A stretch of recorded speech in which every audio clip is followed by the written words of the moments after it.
Last Handful of Clover, a novel by Wess Mongo Jolley, read by the author.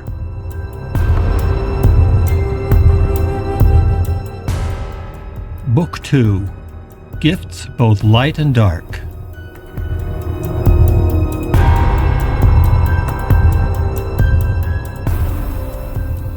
Chapter 44. Emo, Emo, Emo. June 14th, 8:30 a.m. The legend, which Howard believed utterly as a credulous preteen, was that if you circled the Moritz mausoleum 3 times while chanting, "Emo, Emo, Emo," then when you looked through the blue steel grating you would see Emo's red eyes staring back at you. Howard Gunderson had grown up not far from the Salt Lake City Cemetery, where Richard Pratt's ashes were now buried.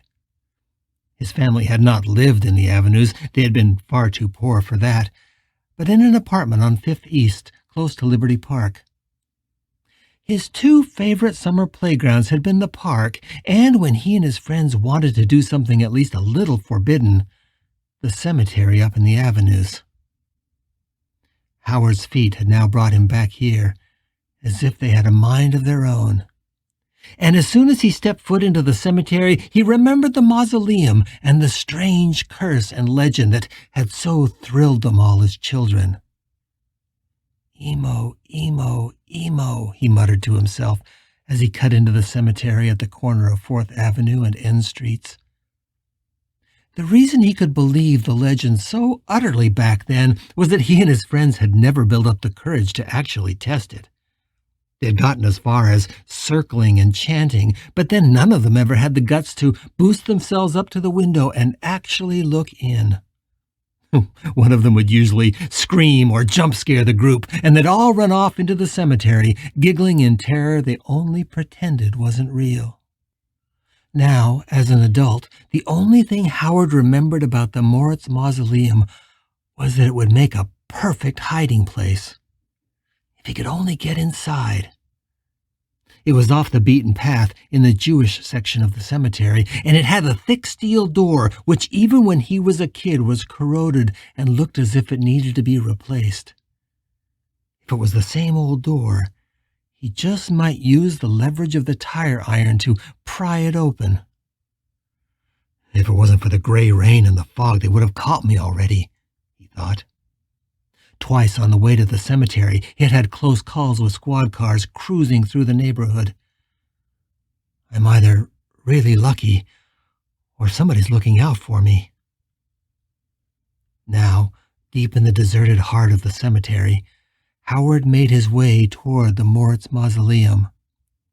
But as he crested a small rise and began to cross through the sea of headstones, he had a sudden jolt. There, ahead of him, were dozens of people wandering through the cemetery as if they were looking at the graves. He ducked quickly behind a tall headstone and looked around. Through the fog and the drizzle, he could see that there were about 20 or 30 people in his field of vision, but he was surprised that there were no cars parked along the roadsides and no low hum of conversation creeping across the misty grounds. Then he noticed that several of the figures were naked. Most of them were old, and many were wrapped in sheets or clothed in hospital gowns. His mind struggled to wrap itself around what he was seeing, but then it dawned on him with such clarity that he literally sank to his knees on the grass in wonder. They're dead, he thought. The cemetery is full of ghosts. Then he started to laugh. Well, of course it is. For a moment he totally forgot that he was on the run and walked slowly and strangely unafraid into the dozens of dead that were scattered like wandering shades around the graves.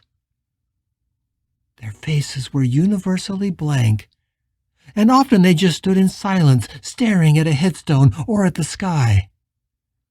From time to time, one would seemed to see him and would even move out of his way as he passed.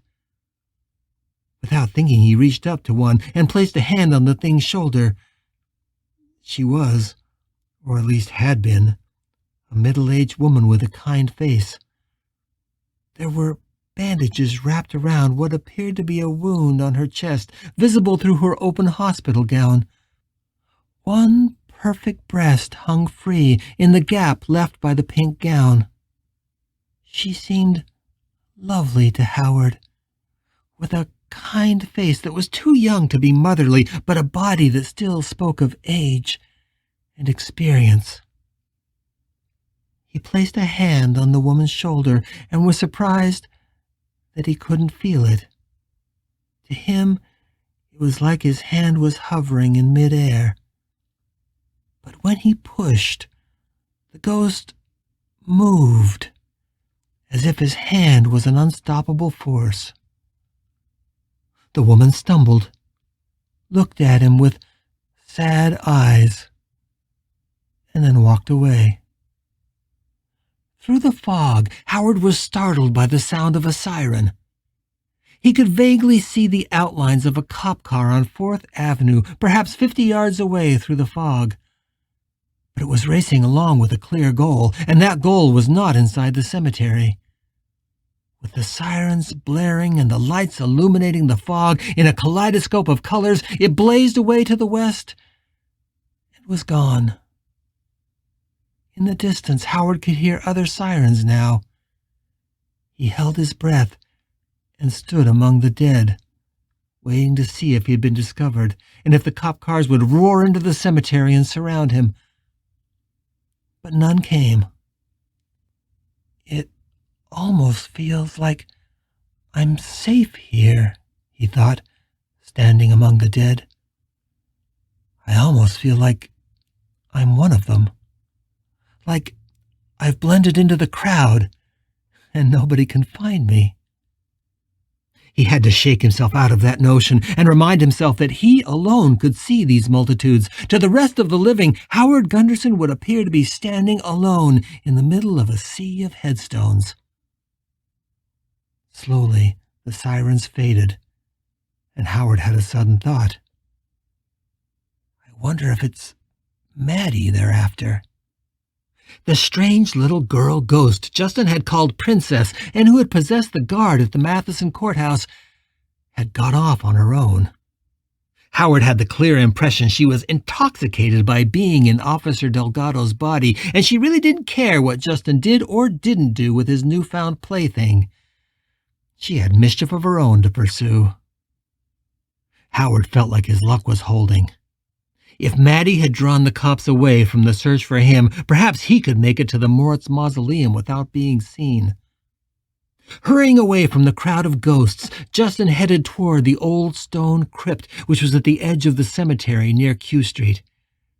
He hadn't been there for years, but it didn't take him long at all to find the tomb. He was surprised that it looked exactly like he remembered it, and his luck was holding. The crypt had the same corroded door, and the decade or so since he had last played here had weakened the steel even more. He went to work on the latch with the tire iron, and in just a couple minutes it gave way with a dull groan. He eased the gate open, just far enough to slide inside, and pulled it closed behind him. There was a cement sarcophagus in the middle of the mausoleum, and Howard quickly crouched down behind it. On the cold cement, he felt safe for the first time that day. In fact, he felt safer than he had since the night Justin had used him to kill Richard Pratt. As he lay on the floor, he tried to think through what he would do next. He might feel safe, but he knew it was an illusion, and it was one that could get him killed. I just wish I knew more of what was really going on, he thought, rubbing his burning eyes in frustration. But as he went over the facts in his mind, he realized he actually knew quite a lot. He knew about Justin, and he knew about the weird and deadly lovers' quarrel in which he had been ensnared. He knew about Richard Pratt and the boy named Billy, and that they were looking for somebody they called the Wanderer. It was all enough to give him tantalizing clues to the bigger picture, but still not enough. There were huge pieces of the puzzle that were eluding him.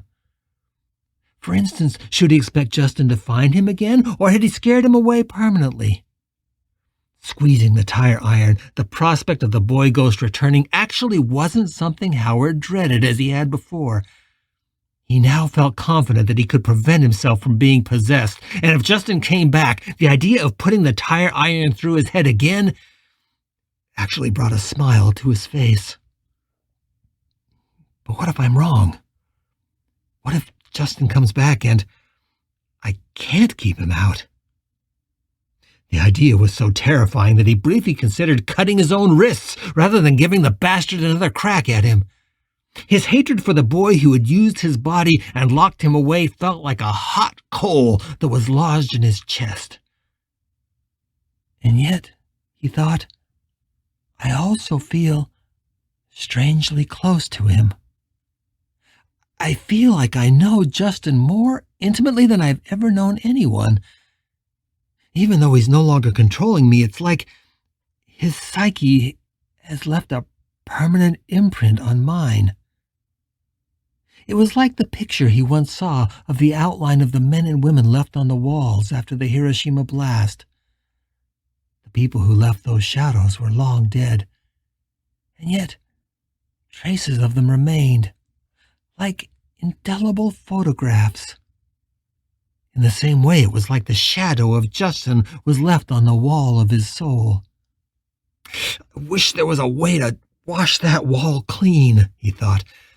I would scrub until I felt like I was finally rid of him, even if I had to scrub out parts of myself in the process. One thing he knew for certain was that the ghost was in love with him. Or at least whatever passed for love in the thing's twisted soul. To be sure, it was more lust and power than it was love, but Howard had clearly become an obsession, and there was no reason to think that Justin was through with him yet. Howard shook that thought out of his mind and tried to do an inventory of what else he didn't know. One question loomed over all the others. Who is this wanderer? And why are Richard and Billy so afraid of him? Finally, he gave up on that question. He wasn't going to get any more information sitting here in this tomb. So, then what should be his next move? Should he turn himself in? Should he try to get out of the city? If what Richard and Billy said was true, then he wanted to be as far away as possible when it all came down. Should I steal a phone and call my mother? Would that be the worst thing I could do? Oh, the pain she must be going through. In any case, he would not get far in daylight. At least, not dressed the way he was. He looked at his clothes. The inside-out jacket still looked ridiculous, and his orange pants clearly said prisoner in huge letters down the right leg. In the coat's pocket, he found a black plastic comb and used it to break the stitches of the shoulder patches on the jacket and the yellow insignia on the front. When he was done, the jacket looked more civilian. He took off the orange pants and turned them inside out. That didn't change the glaring color, but at least the word prisoner was no longer visible. It all didn't help much. He would still be more conspicuous than he would like, but it was a start. Maybe he could steal some better clothes somewhere in the neighborhood. Do people still hang their clothes on the line to dry? Certainly not on a rainy day like today, he thought dejectedly.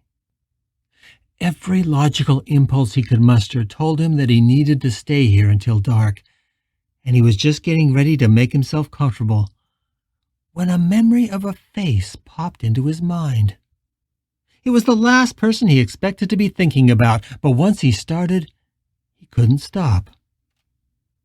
Keith Wu, Richard Pratt's boyfriend.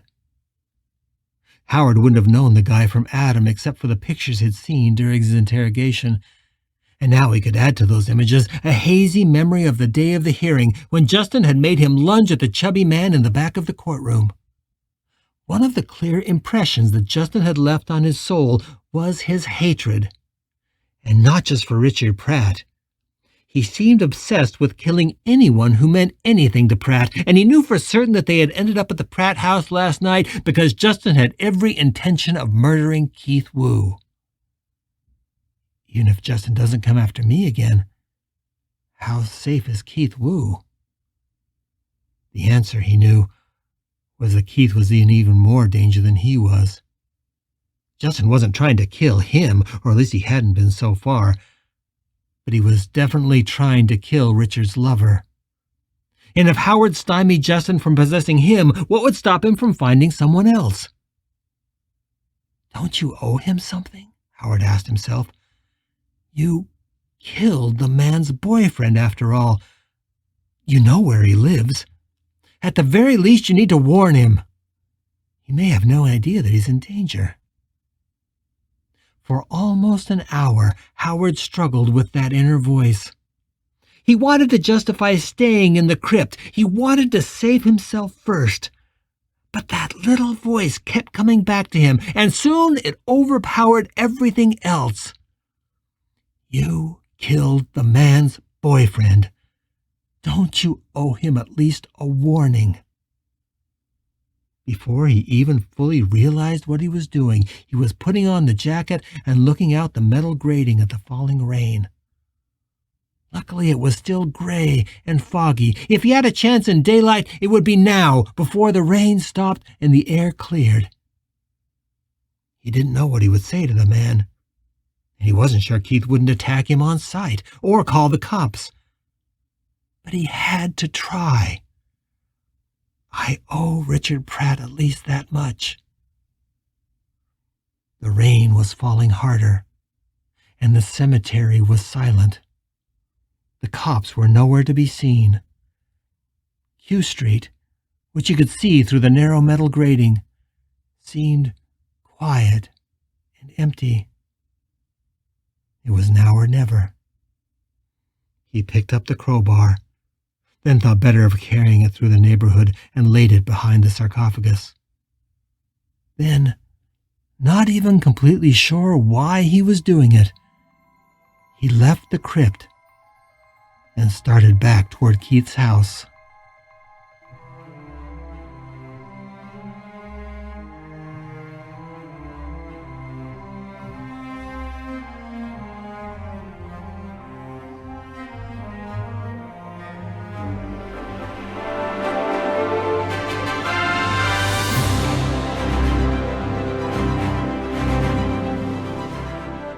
You're listening to The Last Handful of Clover, a novel by Wess Mongo Jolley. If you're enjoying this audiobook, please consider supporting the author on Patreon. That's patreon.com/Wess Mongo Jolley. And for more information, check out the author's website at wessmongojolley.com. That's WESSMONGOJOLLEY.com. Thanks for listening, and stay tuned for more episodes.